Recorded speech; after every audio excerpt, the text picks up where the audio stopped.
بالله من الشيطان الرجيم بسم الله الرحمن الرحيم يوصيكم الله في أولادكم للذكر مثل حظ الأنثيين فإن كن نساء فوق اثنتين فلهن ثلث ما ترك وإن كانت واحدة فلها النصف ولأبويه لكل واحد منهما السدس مما ترك إن كان له ولد فإن لم يكن له ولد وورثه أبواه فلأمه الثلث فإن كان له إخوة فلأمه السدس من بعد وصية يوصي بها أو دين آباؤكم وأبناؤكم لا تدرون أيهم أقرب لكم نفعا فريضة من الله إن الله كان عليما حكيما.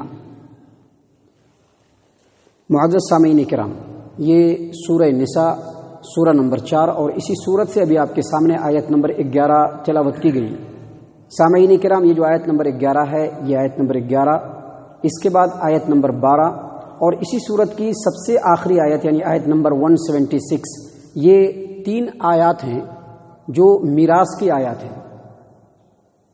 انہی 3 آیات سے جتنے بھی ترکے تقسیم ہوتے ہیں لوگوں کے درمیان، انہی 3 آیات سے مستنبت ہے.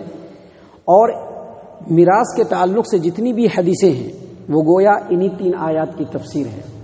لہذا ابھی آپ کے سامنے آیت نمبر 11 ہم نے تلاوت کی ہے، اور اس سلسلے میں ہم ان حدیثوں کو آپ کے سامنے رکھ رہے ہیں جو اس آیت کریمہ سے یا میراث سے بہت گہرا تعلق رکھتا ہے. سب سے پہلے صحیح البخاری کتاب التفسیر باب قولہ تعالی یوصیکم اللہ فی اولادکم، اور صحیح مسلم کتاب الفرائض کی روایت امام احمد بن حنبل جابر بن عبداللہ رضی اللہ عنہ بیان کرتے ہیں کہ نبی اکرم صلی اللہ علیہ وسلم اور ابو بکر صدیق رضی اللہ عنہ دونوں پیدل چلتے ہوئے میری عیادت کرنے کے لیے آئے، اور جب یہ دونوں میرے پاس پہنچے تو اس وقت میں بے ہوش تھا. نبی صلی اللہ علیہ وسلم نے پانی منگوایا، وضو کیا اور پھر پانی میرے منہ پر چھڑکا، جس کی وجہ سے مجھ کو ہوش آ گیا. تو میں نے نبی صلی اللہ علیہ وسلم سے اپنے مال کے بارے میں پوچھا کہ اللہ کے رسول صلی اللہ علیہ وسلم، میرا مال ہے اور میری بہنیں ہیں، اب یہ مال کیسے تقسیم ہوگا میرے وارثوں کے درمیان؟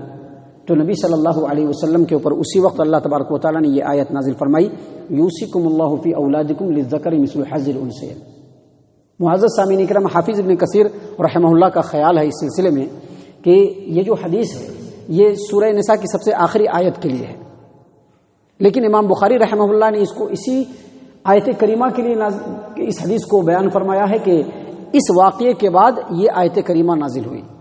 اسی طرح سے سنن ابی داؤد کتاب الفرائض اور جامع ترمذی ابواب الفرائض باب ما جاء فی میراث البنات، جابر بن عبداللہ رضی اللہ عنہ یہ روایت کرتے ہیں کہ سعد بن ربی کی 2 بیٹی کی بیوی نبی صلی اللہ علیہ وسلم کے پاس اپنی 2 بیٹیوں کو لے کر کے آئے.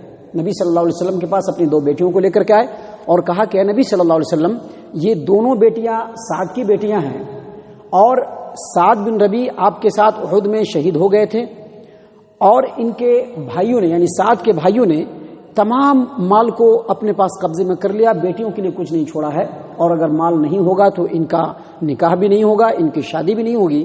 لہٰذا اللہ کے رسول صلی اللہ علیہ وسلم کیا کیا جائے؟ نبی صلی اللہ علیہ وسلم نے کہا کہ اللہ تبارک و تعالیٰ فیصلہ فرمائے گا، وہی بہترین فیصلہ فرمائے گا. تو نبی صلی اللہ علیہ وسلم پر یہ آیت کریمہ نازل ہوئی. اس آیت کریمہ کے نازل ہونے کے بعد نبی صلی اللہ علیہ وسلم نے سعد بن ربی کے دونوں بھائیوں کو بلایا اور بلا کر کے کہا کہ سعد کی بیٹیوں کے لیے جو پورا ترکہ ہے سعد کا، اس کو 3 حصوں میں تقسیم کرو. 2 حصہ ان کے 2 بیٹیوں کو ملنا چاہیے، اور 8واں حصہ ان کے ماں کے لیے ہونا چاہیے، اور باقی جو بچتا ہے وہ آپ رکھ لیجئے. معزز سامعین کرام، یہ 2 حدیثیں ہم آپ کے سامنے ابھی فی الحال رکھ رہے ہیں. ابھی اور بھی آیات ہیں جس میں جو باقی حدیثیں ہیں ہم آپ کے سامنے پیش کریں گے. لیکن یہاں پر دیکھیے اللہ تبارک و تعالیٰ نے یہاں پر میراث کی تقسیم کے تعلق سے سب سے پہلے اپنے بندوں کو نبی اکرم صلی اللہ علیہ وسلم کو مخاطب کرتے ہوئے کہا کہ یوصیکم اللہ فی اولادکم للذکر مثل حظ الانثیین. اللہ تبارک و تعالیٰ تمہارے بال بچوں کے بارے میں تم کو یہ حکم دیتا ہے کہ مرد کا حصہ، لڑکے کا حصہ 2 لڑکیوں کے حصے کے برابر ہے. یعنی اس آیت کریمہ کے ٹکڑے سے نبی صلی اللہ علیہ وسلم پر جو نازل ہوا ہے، اللہ تبارک و تعالیٰ نے اس بات کی وضاحت کی کہ معاشرے میں لڑکا اور لڑکی میں کوئی فرق نہیں ہے. زمانے جاہلیت میں لڑکوں کو، اور وہ بھی وہ لڑکا جو بالکل بالغ ہو، باپ کے بوجھ کو اٹھانے والا ہو، اس کی طرف سے لڑنے والا ہو، اس کو وراثت میں دیتے تھے، بیٹیوں کو محروم کر دیتے تھے. تو اللہ تبارک و تعالیٰ نے اصل میراث میں دونوں کو برابر رکھا کہ دونوں کا حصہ ہونا چاہیے، لیکن صنف کے اعتبار سے اور قسم کے اعتبار سے اور ذمہ داریوں کے اعتبار سے لڑکے کو جو حصہ دیا اتنا حصہ دو لڑکیوں کو ملنا چاہیے. اور اس کی وجہ اہل علم، مفسرین، شارحین نے یہ بتلایا ہے کہ چونکہ جو لڑکا ہوتا ہے، جو مرد ہوتا ہے، اس کے ذمہ اخراجات ہوتے ہیں. ابھی گھر کا اخراجات کون اٹھاتے ہیں؟ لڑکا اٹھاتا ہے. نفقہ لڑکا اٹھاتا ہے. تجارت اور بزنس مرد کرتے ہیں. جتنے بھی مشقت والے کام ہیں وہ سب مرد کرتے ہیں. جو بھی گھر کے جو ایسے کام جس کے اندر محنت ہوتے ہیں، مشقت ہوتے ہیں، جو باہر سے کر کر کے لانا ہوتا ہے، وہ تمام کے تمام لڑکوں کے ذمہ ہوتے ہیں، مردوں کے ذمہ ہوتے ہیں. اس لیے اللہ تبارک و تعالیٰ نے انصاف کے تقاضے کو سامنے رکھتے ہوئے جو حصہ لڑکے کے لیے مقرر کیا وہ دو لڑکیوں کے اوپر تقسیم کیا جائے گا. آیت کریمہ کے اسی آیت کریمہ سے بعض اہل علم، اہل دانش یہ بھی مسئلہ مستنبط کرتے ہیں کہ ماں باپ جتنا اپنے بچوں کے اوپر رحم دل ہوتے ہیں، اللہ تبارک و تعالیٰ اس سے زیادہ اپنے بندوں پر رحم دل ہے، ماں باپ سے بھی زیادہ. کیونکہ یہ جو حکم ہے ماں باپ نے نہیں بنایا ہے، یہ نہیں چلتا تھا پہلے دنیا میں، لیکن اللہ تبارک و تعالیٰ نے اپنے بندوں کے اوپر رحم کرتے ہوئے اپنے آخری اور پسندیدہ دین، جو مکمل دین ہے اور جو قیامت تک باقی رہنے والا دین ہے، دین اسلام کے اندر اس حکم کو نازل کیا کہ ہر ایک کو اس کا حصہ ملنا چاہیے. لڑکے کو بھی ملنا چاہیے، لڑکی کو بھی ملنا چاہیے، ماں باپ کو بھی ملنا چاہیے، جو دوسرے جو وارثین ہیں ان کو بھی ملنا چاہیے، کوئی بھی محروم نہیں رہنا چاہیے. گویا اس سے یہ پتہ چلا کہ اللہ تبارک و تعالیٰ اپنے بندوں کے اوپر ماں باپ سے بھی زیادہ مہربان ہے. اور اس سلسلے میں ایک حدیث بھی ہے جو صحیح البخاری کتاب الادب کی ہے. نبی صلی اللہ علیہ وسلم نے ایک قیدی عورت کو دیکھا، اس کا بچہ گم ہو گیا تھا. وہ قیدی عورت قیدیوں کے درمیان اپنے بچے کو دیوانہ وار تلاش کر رہی ہے. اچانک اس کا بچہ ملتا ہے تو اپنے سینے سے چمٹاتی ہے، اس کو دودھ پلاتی ہے. نبی صلی اللہ علیہ وسلم یہ سارے حالات کو دیکھ رہے ہیں تو صحابہ کرام سے پوچھا کہ بتاؤ یہ جو عورت ہے کیا اپنے بچے کو آگ میں ڈال سکتی ہے؟ صحابہ کرام نے کہا کہ اگر اس کو پھینکنے کی طاقت ہو پھر بھی اپنے بچے کو آگ میں نہیں پھینکے گی، کیونکہ اپنے بچے سے بڑی محبت کرتی ہے. کہا کہ رب العالمین اس سے کہیں زیادہ اپنے بندوں سے شفقت اور محبت کرتا ہے. معزز سامعین کرام، اس کے بعد والی جو آیت کریمہ ہے وَلَكُمْ نِصْفُ مَا تَرَكَ أَزْوَاجُكُمْ، اس کی تفسیر میں امام بخاری رحمہ اللہ نے عبداللہ ابن عباس رضی اللہ عنہما کے قول کو نقل کیا ہے کہ اس آیت کریمہ کے نازل ہونے سے پہلے، قرآن کریم کے نازل ہونے سے پہلے، اسلام کے آنے سے پہلے ماں باپ کے لیے وصیت تھی اور اولاد کے لیے مال تھا. ماں باپ کے لیے لوگ وصیت کرتے تھے، اولاد کے لیے مال ہوتا تھا. لیکن اللہ تبارک و تعالیٰ نے جس کو چاہا منسوخ کیا، وصیت کو منسوخ کر دیا، اور لڑکے کے لیے جو حصہ مقرر کیا وہ دو لڑکوں کے لیے جو حصہ مقرر کیا وہ دو لڑکیوں کے برابر ہے. اور ماں باپ میں سے ہر ایک کو کنڈیشن کے حساب سے پورے جائیداد میں سے تیسرا حصہ بھی مل سکتا ہے 1/3، اور چھٹا حصہ بھی مل سکتا ہے 1/6.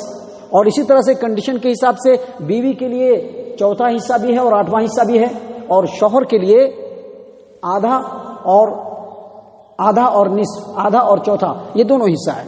معزز سامعین کرام، اللہ تبارک و تعالیٰ نے یہاں پر فرمایا یوصیکم اللہ فی اولادکم للذکر مثل حظ الانثیین. اللہ تبارک و تعالیٰ ارشاد فرماتا ہے تمہارے اولاد کے بارے میں کہ لڑکے کے لیے دو لڑکیوں کے برابر حصہ ہے. اور آگے فرمایا فَإِن كُنَّ نِسَاءً فَوْقَ اثْنَتَيْنِ فَلَهُنَّ ثُلُثَ مَا تَرَكَ. اگر لڑکیاں دو سے زیادہ ہو، ترجمہ یہ ہوتا ہے اگر لڑکیاں دو سے زیادہ ہو، لیکن ہم ترجمہ کیسے کریں گے؟ اگر لڑکیاں دو یا دو سے زیادہ ہو، اللہ فرماتے ہیں فَإِن كُنَّ نِسَاءً فَوْقَ اثْنَتَيْنِ فَلَهُنَّ ثُلُثَ مَا تَرَكَ. اس کا ترجمہ ہوتا ہے کہ اگر لڑکیاں دو سے زیادہ ہوں تو ان کے لیے پورے جائیداد میں سے 2/3. لیکن ہم ترجمہ کیسے کریں گے؟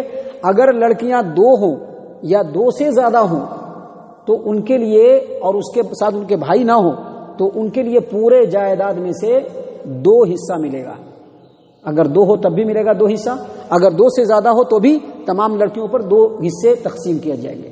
معزز سامعین کرام، یہاں پر صرف 2 سے زیادہ کا ذکر ہے، لیکن اللہ تبارک و تعالیٰ نے اسی صورت کے آخری آیت کریمہ میں فرمایا فَإِن كَانَتْ اثْنَتَيْنِ فَلَهُمَا الثُّلُثَانِ. یعنی اگر بہنیں 2 ہوں اور دوسرے کوئی وارث نہ ہو، یا تو ان کو 2 حصے ملیں گے پورے جائیداد میں سے. تو جب 2 بہنوں کو 2 حصے ملیں گے تو میت کی بیٹی کو بدرجہ اولا 2 حصے ملیں گے. اور ابھی آپ کے سامنے ہم نے حدیث پڑھی جامع ترمذی ابواب الفرائض باب ما جاء فی میراث البنات کہ سعد بن ربیع کی 2 بیٹیوں کے لیے نبی صلی اللہ علیہ وسلم نے 2 حصے مقرر کیے.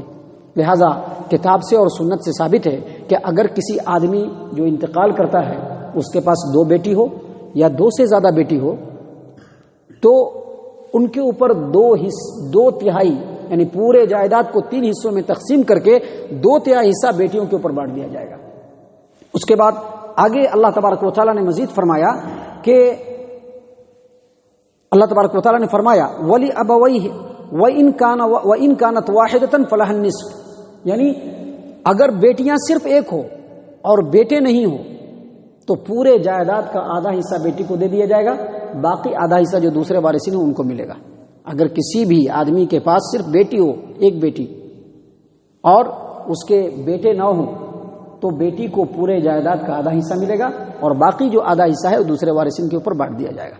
یہاں پر آگے مزید اللہ تبارک و تعالیٰ نے فرمایا ولی ابویہ لکل واحد منہما السدس مما ترک ان کان لہ ولد، اور میت کا جو ماں باپ ہوگا، ماں باپ کے لیے اگر میت کو اولاد ہے، لڑکا ہے، تو لڑکے کی موجودگی میں میت کے ماں باپ میں سے ہر ایک کو 6واں حصہ ملے گا. یعنی پورے جائیداد میں سے 6واں حصہ ماں کو بھی ملے گا اور 6واں حصہ باپ کو بھی ملے گا اگر اولاد ہوگا تو.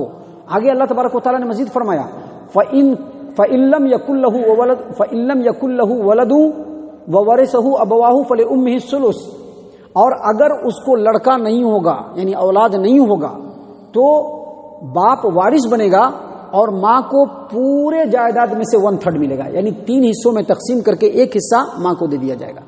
اس کی کئی صورتیں ہیں. مثال کے طور پر جیسا کہ پورے یہ جو آیت کریمہ کے جو 2 ٹکڑے ہم نے آپ کے سامنے بیان کیے ہیں، اس کو اگر سامنے رکھیں گے تو ماں باپ کے وارث ہونے کی کئی شکلیں ہیں. پہلی شکل یہ ہے کہ اگر ماں باپ ہو میت کا اور ساتھ میں میت کے بال بچے بھی ہوں، بیٹے بھی ہوں، بیٹیاں بھی ہوں، تو ایسی صورت میں باپ کو بھی 6واں حصہ ملے گا اور ماں کو بھی 6واں حصہ ملے گا. اور اگر میت کے ماں باپ ہوں لیکن ان کی اولاد نہ ہو تو ایسی صورت میں ماں کو 1/3 حصہ ملے گا اور باپ پورے جائیداد کا وارث بنے گا.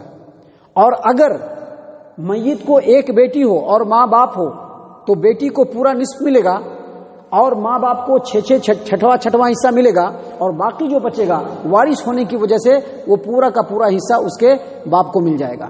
اور اگر بھائی ہوگا، اگر بھائی ہو یا بہنیں ہوں ساتھ میں، میت کے بھائی بھی ہوں اور بہنیں بھی ہوں تو اور اس کے اولاد نہ ہوں تو ماں کو صرف 6واں حصہ ملے گا، جیسا کہ اللہ تبارک و تعالیٰ آگے فرما رہے ہیں فَإِن كَانَ لَهُ إِخْوَةٌ فَلِأُمِّهِ السُّدُسُ، اور اگر میت کے بھائی اور بہن ہوں ایک سے زیادہ تو ماں کو 6واں حصہ ملے گا. کیونکہ بھائیوں کے ہونے کی وجہ سے اگرچہ بھائی وارث نہیں بنیں گے لیکن چونکہ اور بھی بہت ساری ذمہ داریاں ہوتی ہے اس لیے وراثت کے اس مال کو رکھا جائے گا دوسری چیزوں میں خرچ کرنے کے لیے، اور ماں کو 6واں حصہ ملے گا، تیسرا حصہ نہیں ملے گا.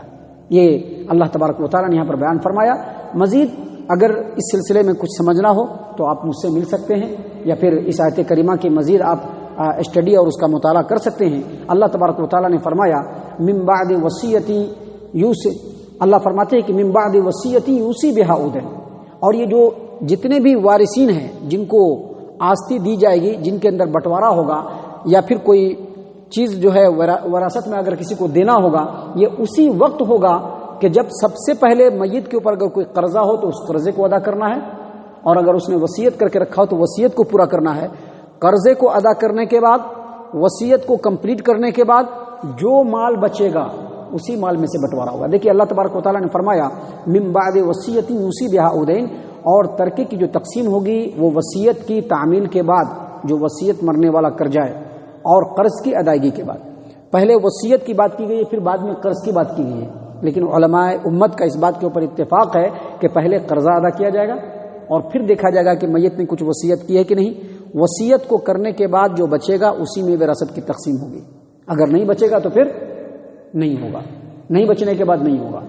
اس کے بعد اللہ تبارک و تعالیٰ نے فرمایا آباؤکم و ابناؤکم لا تدرون ایہم اقرب لکم نفعا، تمہارے باپ اور دادوں میں سے تم کو نہیں معلوم ہے کہ تم کون نفع کے اعتبار سے تمہارے لیے زیادہ بہتر ہے، تم کو نہیں معلوم ہے، صرف اللہ تبارک و تعالیٰ جانتا ہے۔ کیونکہ کبھی کبھی انسان کو باپ سے اتنا زیادہ دینی اور دنیاوی فائدہ ہوتا ہے کہ بچوں سے نہیں ہو پاتا، کبھی کبھی بچوں سے اتنا زیادہ دینی اور دنیاوی اور اخروی فائدہ ہوتا ہے کہ باپ سے نہیں ہو پاتا، اور یہ انسان نہیں جانتا ہے۔ لہٰذا اللہ تبارک و تعالیٰ نے تمام بندوں کے اوپر رحم و کرم کرتے ہوئے جن کا جو حصہ ہے وہ مقرر کر دیا۔ اللہ نے آگے فرمایا فریضۃ من اللہ، اور یہ اللہ تبارک و تعالیٰ کی طرف سے مقرر ہے، یہ اللہ تبارک و تعالیٰ کی طرف سے مقرر ہے۔ یعنی اگر لڑکے کو زیادہ ملا ہے، لڑکی کو کم مل رہا ہے، ماں کا ایک حصہ ہے، باپ کا ایک حصہ ہے، کسی کی موجودگی میں ماں باپ کا حصہ زیادہ ہو جا رہا ہے، کسی کی موجودگی میں ماں باپ کا حصہ کم ہو جا رہا ہے، یہ اللہ کی طرف سے مقرر ہے، اس کو انسان نے نہیں بنایا ہے۔ لہٰذا اللہ تبارک و تعالیٰ کے قانون کو ایکسیپٹ کرنا یہ انسان کے لیے ضروری ہے۔ اس لیے ضروری ہے کہ کس چیز میں خیر ہے، کس چیز میں بھلائی ہے، کون کتنا حقدار ہے، یہ اللہ تبارک و تعالیٰ کے علاوہ کوئی نہیں جانتا۔ اس لیے اللہ نے فرمایا فریضۃ من اللہ، یہ اللہ کی طرف سے فریضہ مقرر کیا ہوا ہے۔ ان اللہ کان علیما حکیما، اور بے شک اللہ تبارک و تعالیٰ جاننے والا اور ہر چیز کے اوپر اپنی حکمتوں اور دانائی کو اللہ تبارک و تعالیٰ رکھنے والا ہے۔ حکمت و دانائی میں اللہ تبارک و تعالیٰ کامل اور مکمل ہے۔ اللہ تعالیٰ ہم تمام کو ان باتوں کے اوپر غور و فکر اور تدبر کرنے کی توفیق عنایت فرمائے۔ آمین یا رب العالمین، وما علینا الا البلاغ المبین۔